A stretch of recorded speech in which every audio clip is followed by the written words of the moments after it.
teaching our dog to lie down. So this is a useful exercise for teaching our dogs to be able to go from a sit position to a down position. Down is a more relaxed position, it's a more stable position, I'd say, than a sit. Sit is more a position where they're expecting to do something else from the sit. Down is more of a relaxed and a settled position.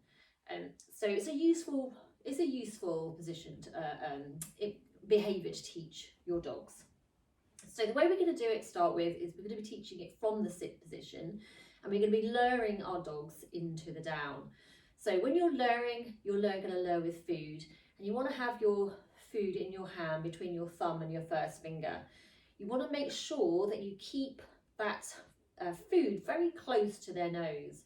So a little test really is that if your dog can follow a food lure is just to see if you can manoeuvre them from one side of the room to the other side of the room, or just left and right following that food. So that's the first thing I would check. Beep, beep, beep, beep. So just see if you can move your dog good and feed. Move your dog good and feed. So you want them to be able to follow that food. You've got to keep it very close to their nose, as if it's like a magnet on the end of their nose. Okay, good girl. So once your dog is able to follow a food lure, you can pretty much get them to do anything, really, especially if you've got a foodie dog. So what we're going to do for the down is we're going to ask our dogs to sit. All right, so Ruby's already in the sit position. We're going to put have the food on the end of their nose as a lure, and that's going to lower her head down until she goes into the down position.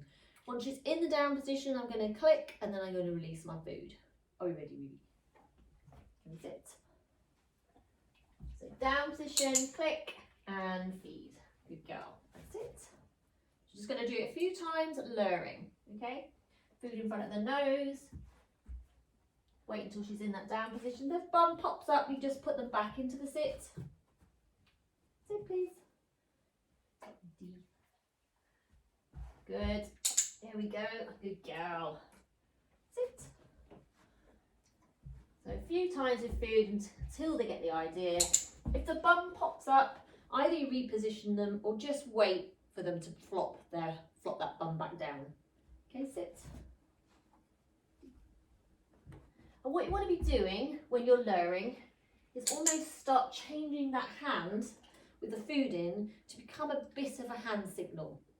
Okay, you notice I'm not saying down to her at the moment, because until we've got the behaviour really good on a hand signal, there's no point in introducing a verbal cue. Sit. So we're going to do one more time with food in our hand, and I'm going to make it look more like a hand signal now. Ready? Good. Good girl. Okay. So one of the things you want to bring in quite soon when you're working on your down is the release from the position. So a release could either be popping her back from a down into a sit, or it could be just releasing her out of the position altogether. So it's just a good one to start bringing in very soon, because it means that then she'll start anticipating that release cue and will stay in the down. Should we do it one more time? So what we're going to do now is we're going to do it without food in the hand, but I'm still going to mark and reward her. Are we ready? Good girl.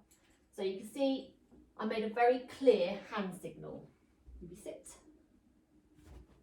Do it one more time. Good girl. So I click and then the food arrives. Okay. Get some more treats. Good girl. Ready? Sit. So few more times with the hand signal. Until your dog is doing the down on a hand signal every time, girl, I wouldn't start adding the verbal cue. Okay, so I'm just going to do one more time with the hand signal just to check that she knows what I'm asking her to do. Good girl, nice. And what you can also do is feed them a few times in the down as well, just so that you get a little bit of stability there. Okay. Before they get up. So what I'm going to do now is I'm going to start introducing the verbal cue. Okay, can we sit? Good girl. When you add a verbal cue, you want to make sure that you add the verbal cue first and then you do your hand signal, not at the same time.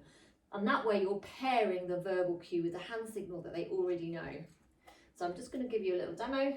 So down, good. Mark and Ward, sit, down, good, sit, down, good girl, ready, sit, down, good girl, sit. So you can see here I'm just releasing her in by putting her into a different position. Okay, so I'm releasing her out the down into a sit at the moment because I want to just be able to do some few repetitions. I'm going to do one more. I'm going to leave a little gap just to see whether she's starting to understand what down means. Down. So you see there, she still needs the hand signal at the moment to do the behaviour. So I'm just going to keep free pairing that verbal cue. Let's do it one more time. Sit. Down. So that you're slightly starting to get an understanding of the cue there. Okay, let's get some treats. Good girl. Here we go. Sit. Down. Good girl. That was a nice one. So you can see there she started to go into the down before, and what I did there is I made my hand signal a little more subtle. So I'm going to start fading that hand signal out. Free.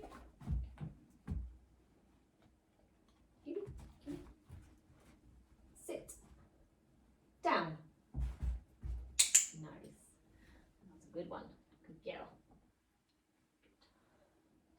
Sit. Down.